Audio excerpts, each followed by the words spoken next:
Bismillahir Rahmanir Rahim. Abdallah kashi na biyar.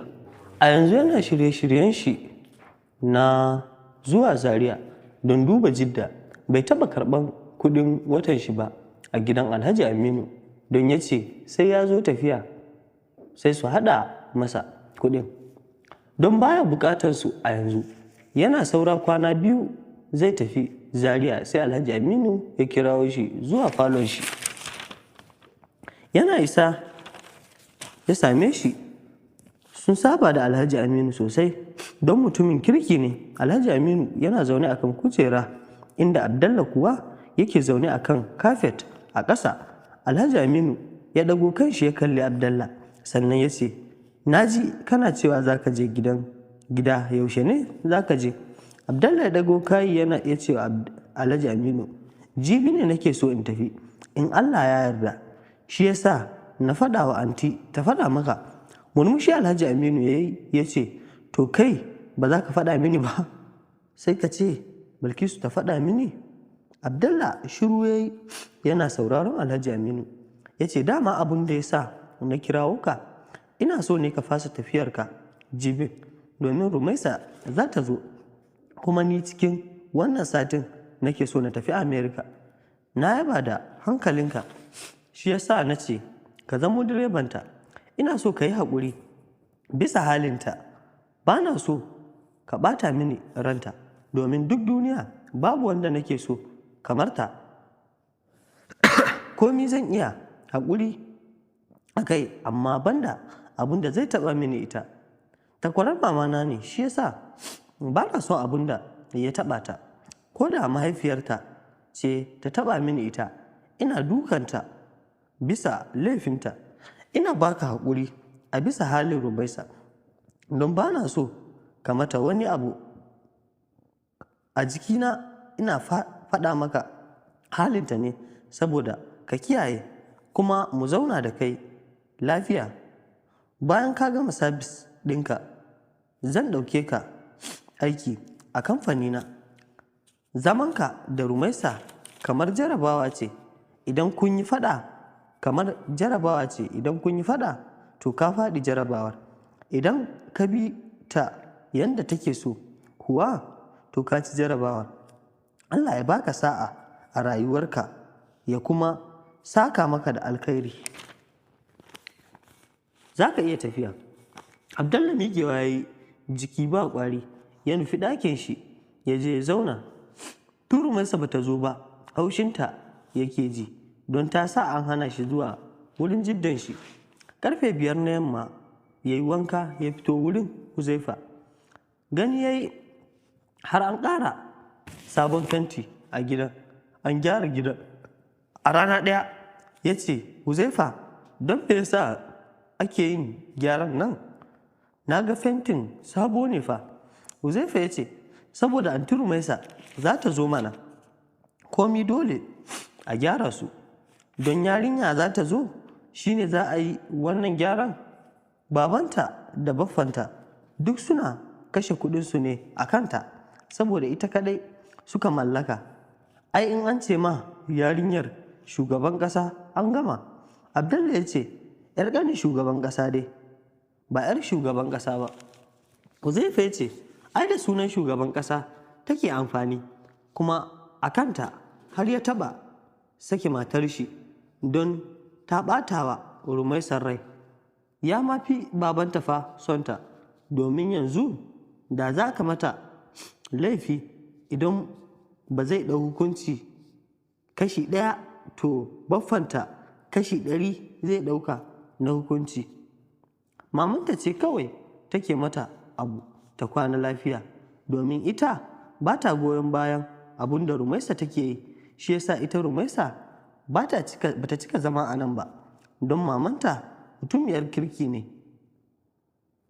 Ni ma zan biya wa anti Aisha akan kirkinta, amma kuma ta haifi yarinya irin wannan to Allah ya shirye ta, amin."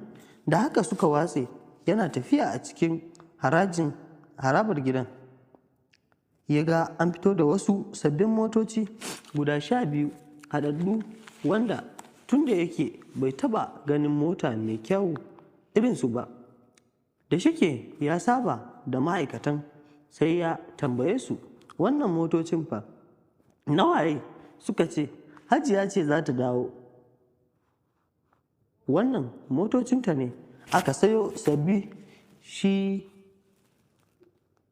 shigewa yana mamakin irin gatar da ake yi wa yarinyar. A ranar Friday da yamma jirgin Rumaisa Aliyu Abdullahi ta sauka a garin Kano. A zaton Abdallah za ta zo ne a mota, sai dai suna tsaye a cikin harabar gidan jirgi mai saukar angulu ta zo ta sauka a harabar gidan.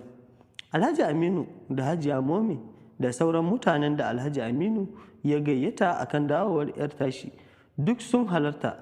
Jirgin sai da ta kai misalin minti 5 kafin ta buɗe Rumaisa kafanta ta saukar guda ɗaya zuwa ƙasa. Sanya kafanta yake da dogin dagaloli kolo inda ya haska fararen kafafunta. Sai da ta ƙara minti 2 sannan ta sauko da ɗaya kafanta.